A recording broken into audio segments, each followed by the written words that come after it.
Hello you YouTubers, my name is Larry and welcome to my YouTube channel. Today we're going to be installing some performance waterproof luxury vinyl.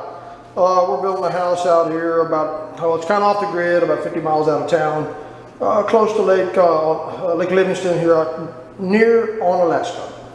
Now we just purchased this DuraLux performance waterproof luxury vinyl flooring from a superstore over there in Houston the other day. And I'm not a professional installer by any means or fashion, and this is the Highland gray Salvage, I guess finish color, texture, whatever you want to call it.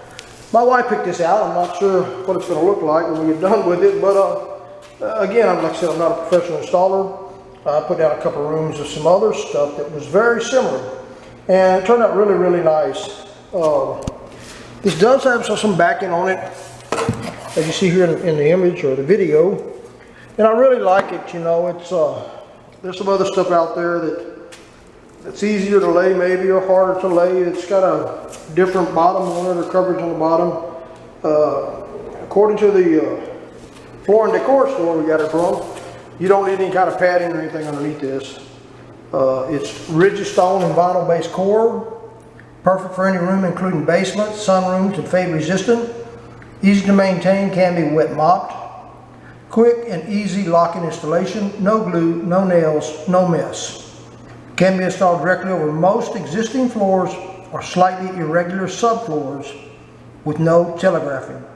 Ready for immediate installation.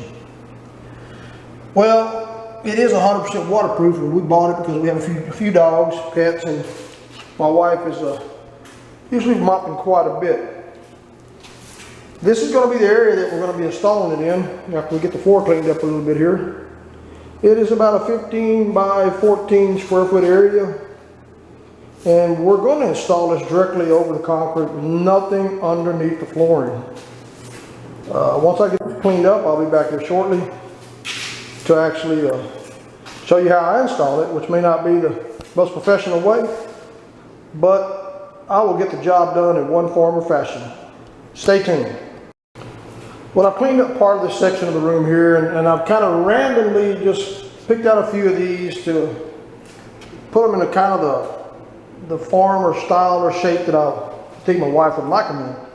Now, no two of these are going to be exactly the same, so you're going to have to select a pattern or design you want to try to create, and throw a bunch out there and then move them around accordingly to kind of get the feel of what you might like or the way you may want these laid out.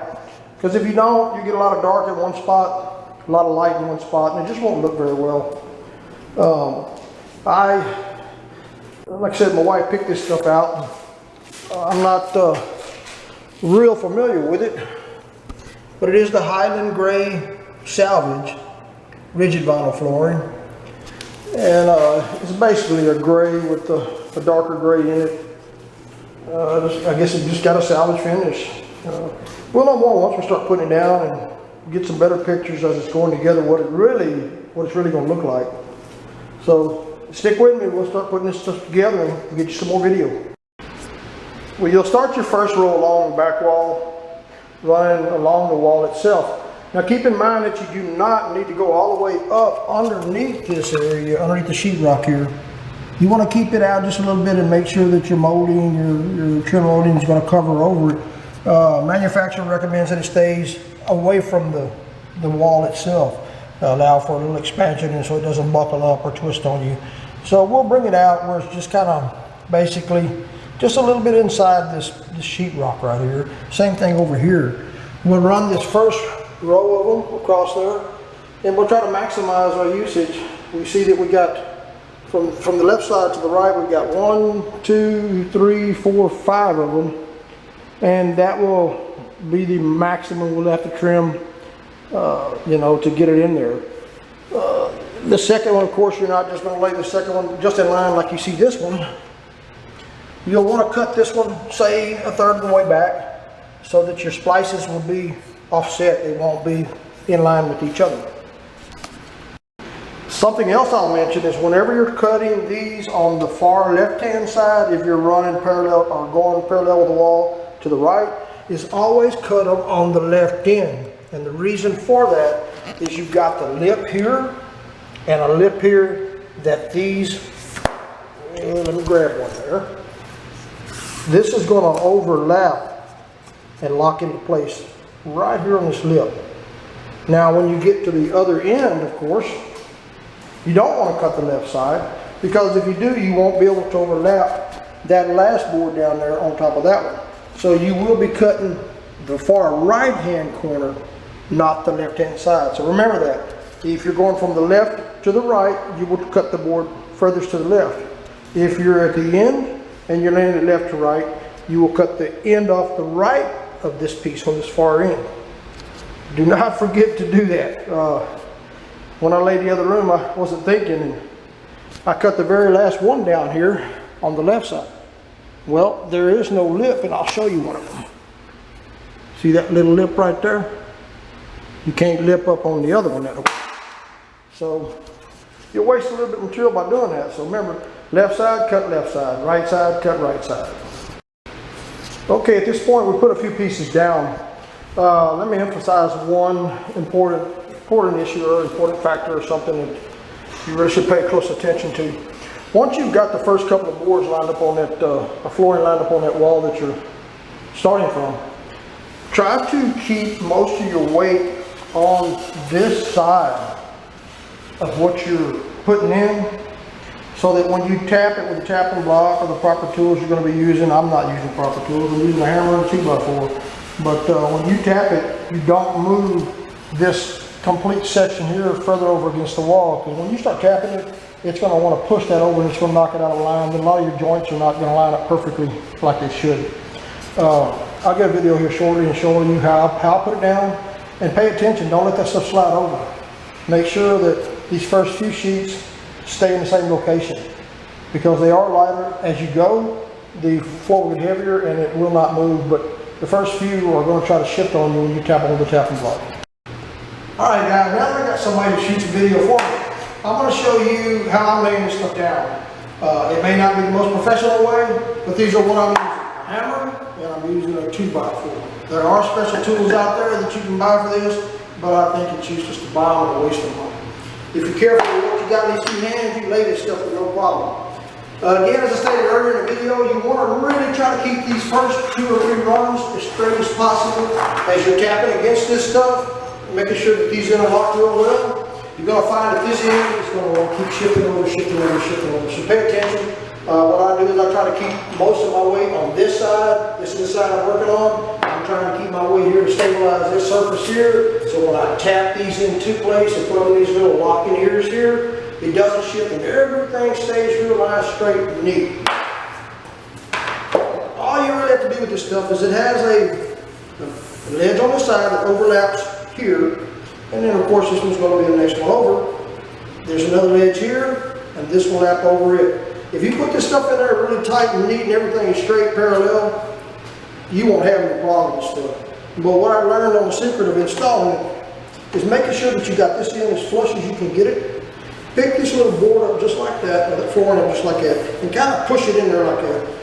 And if it doesn't sit down, take your tapping block, keeping your weight over here. There. See, it didn't seam up real good there. You have it in place real nice and neat. And then come over here.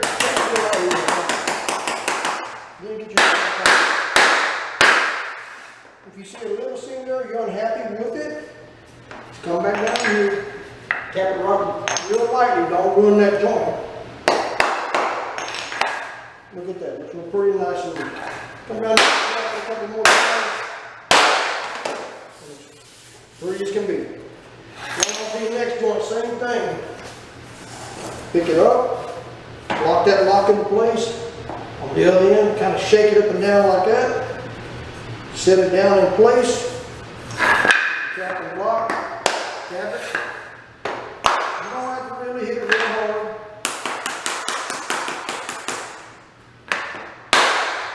I really like this type of flooring because of the type of groove, tongue groove, what do you want to call it, over the lip that's in it. It's very, very easy to work with.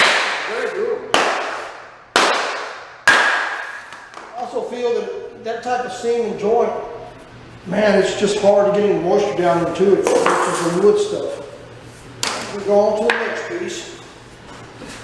Same thing. Pick it up. Kind of rock it up and down a little bit. Make sure you're as tight as you can get there. Tap it. Tap it.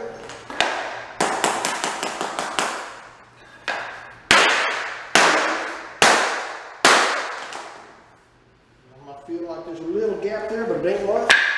Put it right back down here. Take your weight off of it. Tap it just a little bit. Voila, seamed it up real nice. Folks, it's not hard. Like I said, here's kind of split your seams. We'll try to maximize your material, cut off as little as you have to. If you want to, you can stagger them later on. But I've been working on this little bit right here for about 10, 12, 15 minutes. And as we go along, I'll shoot you some more video on it. But again, keep in mind, like I was tapping these a few minutes ago, I can see if this shifted just a little bit even with my 230 pounds on top of it. So you may want to reach back over here, do it down the line a little bit. Just kind of grab it real easy and just pull it back to where you had it. Also remember that the more you get out of line, the less likely it is for them seams to join up properly. So alignment is very, very critical. Once you do that, I think this is going to be a really nice flooring to put down. Very durable, long lasting, and this is a really good quality product. Thanks for watching the video here. I'll get back to you shortly, and I'll get you some more finished product. Thanks again. Hit the like and subscribe button.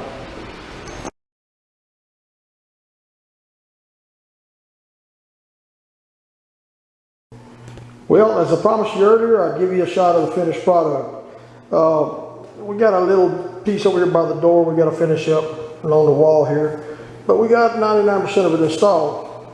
Not a bad looking product.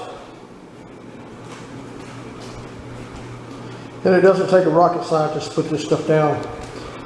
So if you like what you see, give it a shot. Post your comments down below. We'll gladly respond as soon as we get a chance. Thanks for watching.